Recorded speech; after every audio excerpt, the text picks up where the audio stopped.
Tudo bem, doutora Sandra? Seja bem-vinda. Obrigada, Você? viu, Kátia? Hoje vamos falar de um assunto sério, mas muito importante, que é a violência contra a mulher. Isso. A gente fez até uma pequena matéria sobre o assunto, mas manda suas perguntas, tá? Vamos ver? Vamos lá.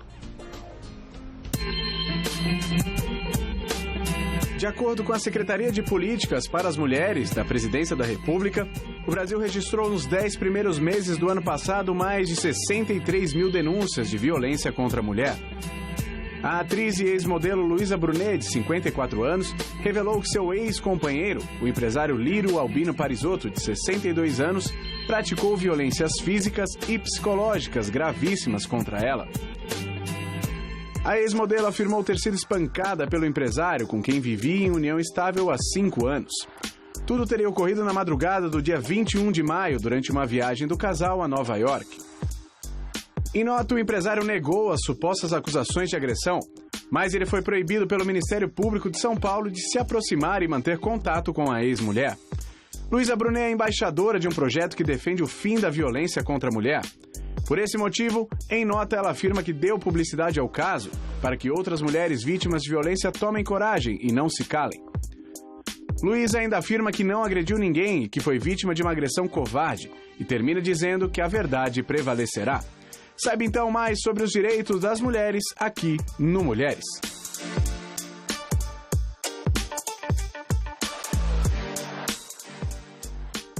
Mas o mais sério de tudo isso é que em todas as classes sociais a gente sabe que essa violência contra a mulher acontece. E a maior parte dessas mulheres se sentem mal, se sentem humilhadas e não vão buscar o seu direito, né? Uma ajuda com a polícia. Exatamente. Né? São dois fatores, Kátia. Primeiro, medo, porque as ameaças são constantes e são muitas, inclusive de matar ou de suicídio. Né? Se você me deixar, eu me suicido, etc. Ou vou te matar, vou matar as pessoas que você tem amor, a família e tal. Os animais domésticos também acabam sofrendo, que são aqueles que as pessoas têm carinho e tudo mais. E a outra questão é a vergonha. Esse é um fator assim extremamente importante, porque elas não têm coragem de divulgar, mas muitas vezes se esquecem que todas as pessoas ao seu redor acabam sabendo, porque essas situações acabam aparecendo. Não nessa situação tão velada, que quem sabia eram as pessoas mais íntimas, né? Mas, Kátia, quem denuncia um fato desse, quer dizer, alegar uma autodefesa, legítima defesa, quebrar 4 costelas, o olho, etc. e tal. Então, há de convir que não é uma violência que foi ocasional, uma única violência para chegar nessa situação. Quer dizer, então, como a pessoa mesmo disse, defendendo, não, mas é que já vinha porque ela é agressiva e tudo mais. Quer dizer, e só isso, depois de 5 anos, veio à tona? Então, mas a gente sabe que na prática, muita mulher também, depois o agressor fala, eu juro, eu vou melhorar. Sim. Esquece, sabe? Eu tava fora de mim. Vou dar aquela oportunidade. Quantas foram as mulheres que acreditaram nesse não parceiro resolve, e morreram? Kátia? Não resolve, isso porque na chega prática. um ponto que a violência acaba sendo tão grande, começa com um tapa e às vezes termina o agressor te matando. Exatamente. Então, nós tivemos até uma divulgação nesse sentido, aquela um tapinha não dói. Então, é assim, quem ama não bate. É verdade. E mesmo em situações íntimas do casal, então assim, você permite que dê um tapinha, que dê um tapa, que puxa cabelo, etc e tal, tá? Então, precisa parar e repensar essa situação, né? Porque tudo isso vai aumentando. Violência gera violência. Exato. Né? Então, e tudo isso, Kátia, hoje os psicólogos já falam, é uma síndrome, né? Eles utilizam até síndrome da gaiola de ouro. O que é essa síndrome da gaiola de ouro? A gaiola, imagina, fechada. Então, pegar uma pessoa nos moldes que você quer e que você pretende que ela seja, uma mulher dentro dos padrões, né? Muito bonita, educada, refinada, e colocá-la dentro de uma redoma de vida. Exatamente. Só que ali ela perde toda a capacidade dela, né? De trabalho, intelectual, a personalidade e passa a viver a vida dessa pessoa.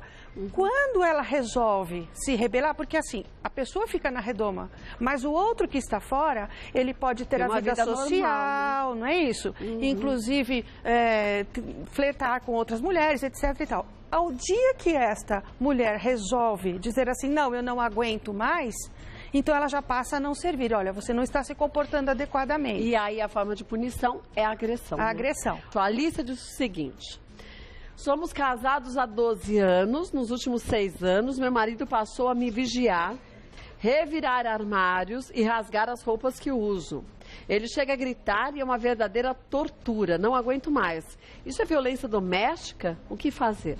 Alícia, é uma violência doméstica sim, porque nem sempre o tapa, as agressões físicas que deixam marca são consideradas a violência doméstica. São também, mas esse tipo de violência, por exemplo, colocou uma roupa para sair, diz, não, com essa roupa você não vai. E rasga a roupa do corpo, ou xinga a mulher e diz, não, você é uma incompetente, utiliza adjetivos que menosprezam, que diminuem, né, Kátia? Tudo isso é uma violência. E gera a diminuição de autoestima da pessoa. Sim, claro. E vai minando a autoestima. Então, ela também é um tipo de violência que deve ser também denunciada, porque você vê, ele chega a gritar e é uma verdadeira... A pessoa se sente torturada. Mas como agir? Delegacia da mulher é sempre a melhor pedida? Então veja, as delegacias, elas trabalham de segunda a sexta de defesa da mulher, com exceção de uma aqui em São Paulo que trabalha 24 horas, que é bem no centro da cidade. Mas assim, está ocorrendo a violência naquele momento, então você tem que chamar a polícia, 190. Tá? Quem sabe dessas violências e percebe que a mulher não denuncia por medo ou por vergonha que ela sofre os filhos, então é o 180, é a denúncia, não precisa nem se identificar, tá? Então está ocorrendo, faz essa denúncia. Procure a promotoria pública, tá? Uma delegacia, ela vai encaminhar para a delegacia da mulher, mas não pode ficar calada. Não pode mesmo. Vamos ver mais uma? A próxima é da Daniele. Domingo fui agredida pelo meu marido. Já fui até a delegacia e prestei queixa. Agora quero voltar a morar com a minha família no Paraná. O percurso dura 15 horas, estou grávida de 33 semanas, não posso realizar uma viagem tão longa. Não tenho dinheiro para pagar passagem de avião e nem tenho onde ficar sem ser a casa do meu marido. O que fazer? Foi agredida num domingo, um final de semana. Então é aquele tal problema que a gente fala, as delegacias de defesa da mulher... grávida de 33 semanas, a criatura agride a mulher? Pois é, e acontece, viu, Kátia? E isso são vários casos, não é tão simples assim. Ela quer voltar para a família, mas veja só, a casa é do marido, né? Sofreu lesões, violência doméstica, tem que denunciar e tem que pedir para o agressor sair da casa, tá?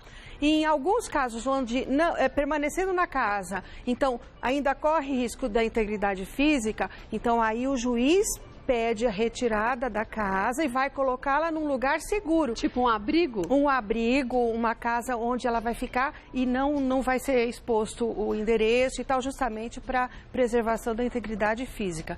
Então, precisa conversar com o promotor de justiça, com o seu advogado, na delegacia de defesa da mulher, porque lá eles vão dar o encaminhamento, porque existe uma rede de atendimento às vítimas de violência doméstica. É o primeiro passo. Então, denunciar e expor essa situação, que ela não pode estar grávida 15 horas, está de 33 semanas, e inclusive pedir a pensão alimentícia, viu, Kátia? Mas já pode pedir a pensão? Pode pedir. A grávida os ainda, alimentos né? gravídicos. Então não deixa passar não, tá?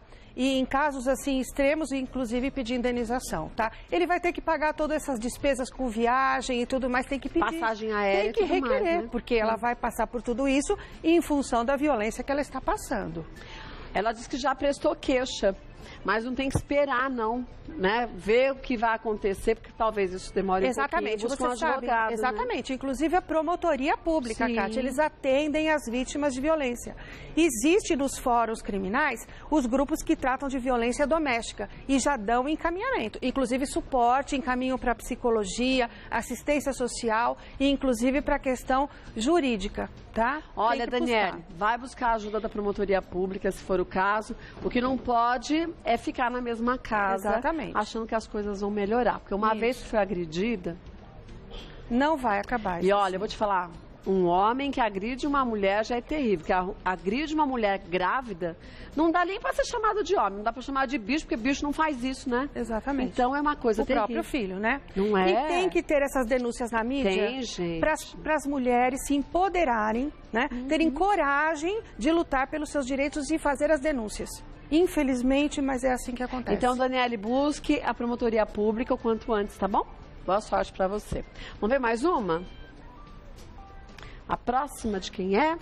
A Daniela foi essa a última. Pode mandar pra gente o seu caso e só fala se você não quer que fale o nome, tá bom? Leda, as brigas em casa têm sido comuns, mas neste fim de semana ele chegou a me agredir fisicamente, deixando marcas. Uma amiga me levou até a delegacia, porém não havia atendimento à mulher. Onde devo fazer a denúncia? Aí é que acontece essa situação. Não tem a delegacia funcionando no final de semana, procure aquela que faz os plantões 24 horas. Mas não é por isso que vai deixar de relatar o fato ao delegado. Mas então, a mulher não pode ir na delegacia comum? Pois pode, é, pode. Então, está acontecendo a lesão, não esperar a segunda-feira para fazer isso. Então, já chama 190, chama a viatura, porque a própria viatura vai encaminhá-la para a delegacia. E de preferência, Kátia, testemunhas do fato. Ah, mas normalmente vizinho escuta, porque é uma gritaria danada. E os vizinhos mesmo acabam chamando, né? Então, esses vizinhos já pegaram o nome, né? Tem um problema com as testemunhas, que muitas vezes têm medo e tudo mais, mas tem que relatar, inclusive, isso, tá? Dessas ameaças e essas agressões. Porque o agressor que é agressor não é só com a mulher, ele é com outras pessoas também, né? E faz de maneira velada. As pessoas têm medo dele. Mas às vezes é uma agressão que não chega, foi aquilo que você começou dizendo, não chega a agressão física, mas uma agressão moral. Moral. E essa é muito cruel, porque essa é todo dia, por muito tempo, até que a vítima começa se achando daquele jeito mesmo que o agressor fala, né? É, exatamente. Vai minando, né? Uma gotinha de ácido todo dia, né? Vai matando a pessoa. Pode aceitar, não. Vamos ver mais uma? Maria Helena, sofri violência durante anos, porém calada. Após ser agredida mais uma vez, criei coragem e saí de casa. Posso perder a guarda dos meus filhos por isso? E a pensão alimentícia? Olha que notícia boa, não perde a guarda dos filhos. Não tem isso de abandono do lar, abandono de incapaz, Kátia, mas veja só, desde a emenda constitucional que mudou a lei do divórcio, não precisa mais justificar os motivos pelos quais te levaram a pedir o divórcio. Não é mais possível a convivência, então se pede o divórcio, não precisa ficar justificando porque me traiu, porque não tem mais uma convivência normal comigo, etc. Não precisa mais. Neste caso específico, a Maria Helena, ela está sofrendo lesão há muito tempo. Uma violência doméstica. E calada, é o que acontece com a maioria das pessoas, de maneira velada. E as pessoas acabam achando que ela vive na maior das felicidades. Sim. E só ela sabe os problemas que tem. Até que sofreu uma última violência e resolveu sair de casa. Tem direito a pedir a pensão alimentícia para os filhos? Sim. Se ela não trabalha, para ela também? Sim. Só que o que eu sempre falo, Kátia, não espera chegar nesse ponto. Porque quando chega assim, chega pra gente e fala, você fez um boletim de ocorrência? Nunca. Né? Os vizinhos escutavam? Não, porque ele tapava a minha boca, porque esperava quando os vizinhos saíssem, etc. e tal. Então, precisa pensar que para haver uma decisão judicial tem que ter provas. Então, vai apresentando toda essa documentação, faz o boletim de ocorrência. Isso não é vergonha para ninguém, você está se defendendo e defendendo seus filhos. Que vergonha tem que ter quem bate. Não é verdade? Quem apanha vai ter vergonha de quem? Mas a autoestima, né, Kátia? Então a pessoa acaba se vitimizando, achando que ela é culpada daquilo, né? Então você está apanhando porque você provocou o outro. Não, então gente, para com isso e tome as providências para se ajudar, né? Quanto antes, viu, Maria Helena? Exatamente. Boa sorte. Vamos ver mais uma? Glória, quase todos os dias escuto os gritos da minha vizinha e seus filhos que sofrem violência. Já tentei ajudar, mas percebo que fica constrangida e com medo. O que fazer? Olha, Kátia, quando a gente fala sobre essa questão de violência, não é incomum que a gente converse com as pessoas e escute, olha, realmente eu passei por isso, porque escutei os gritos da minha vizinha, não sei o que fazer. Ora, veja só uma coisa, inclusive, sabe, Kátia, a gente fez uma campanha que nós entregamos apitos para as mulheres. Porque quando ela grita, às vezes as pessoas pensam assim, ah, não, mas eles brigam, ela gosta de apanhar. Ninguém gosta de apanhar, né? Tá gritando porque, no fundo, ela tá pedindo socorro. E o agressor, ele impede que ela tome as atitudes. Vou tirar os filhos de você, não vou pagar a pensão, some com um animalzinho de estimação, já tive caso nesse sentido, sabe? Então é muito grave. Aí o que você faz? Denuncia. Porque quando você se omite, é uma vida que está em risco, né? Mais tarde, ela ou os filhos vão te agradecer por isso, porque ele precisa ser tratado, o agressor, né? Mas aí a pessoa denuncia, eu já soube de caso assim. A pessoa denuncia, a polícia chega na casa da pessoa e fala assim, não, era só uma briguinha de família, não tá rolando nada. Aí a pessoa dizem, não quero mais saber, não vou mais me meter nessa história. E aí ninguém se mete, fala, não adianta, a gente manda a polícia lá, ela não faz nada. Pois é, mas essa história, briga de marido e mulher, não se mete a colher, sabe, Kátia, não se deve levar muito em conta. Tem que meter a colher. Porque é o seguinte, Kátia, tem os filhos ali. Então. E se tem os filhos ali, o Estado tem que tutelar a integridade física deles. É verdade. Então, se a mãe não toma providência, então você vai denunciar no Conselho Tutelar, diz assim, olha, brigas constantes, as crianças ficam gritando, as crianças pedem socorro. O mínimo que vai acontecer, essas crianças serem afastadas desse casal. Mesmo porque o juiz pede uma assistente social e até uma psicóloga para conversar com as crianças para saber a veracidade da história. E eles podem ser obrigados a passar por um tratamento, já que não se largam, né? Porque não dá certo. Ninguém vive debaixo de pancadaria. O certo seria uma separação. Não dá? Então, hoje, obrigatoriedade de tratamento, inclusive. Né? E o juiz pode retirar as crianças desse lado. Quer dizer, a mulher quer ficar com o marido, quer continuar nessa, as crianças não, e colocam numa... Isso. Passa a guarda para alguém da família ou numa instituição, né? Quando também não existe a questão de envolvimento com alcoolismo, drogas. Verdade. Então, tudo isso tem que ser argumentado porque as crianças não podem viver nesse ambiente. Agora, gente, o que não pode acontecer é sofrer calada. Exato. E durante muitos anos. E elas fazem por vergonha, Kátia, na maioria dos casos. Mas existe redes de atendimento às vítimas de violência. A promotoria pública vai até o seu fórum. O promotor público, ele deve te atender, né? E você colocar esse seu caso para ele e ele vai direcionar. Então, nós estamos trabalhando nesse sentido, a OAB, os fóruns, essa rede de atendimento, as assistentes sociais, justamente, não vai à delegacia, o advogado vai até a promotoria pública, porque o promotor público, Kátia, ele não é aquele acusador, sabe, que está num júri, que vai só acusar e tudo mais. E o Conselho Tutelar não é só para tirar os seus filhos, mas de repente é para dar um direcionamento. Proteger, exatamente. Então, busque os seus direitos. Olha, vou passar para vocês contato da doutora Sandra Daniotti no Facebook Sandra Daniotti, e-mail sdaniotti@uol.com.br, o telefone é o 0 operadora 11 3857 5776. Qualquer dúvida que você tenha, vá, fale com o seu advogado, converse, mas não deixe essas agressões continuarem, porque infelizmente o que começa com um tapa pode terminar com morte, como aconteceu com tanta mulher por aí. Exato. E continua acontecendo, o que é muito triste. Kátia, muito obrigada. Eu que agradeço, viu?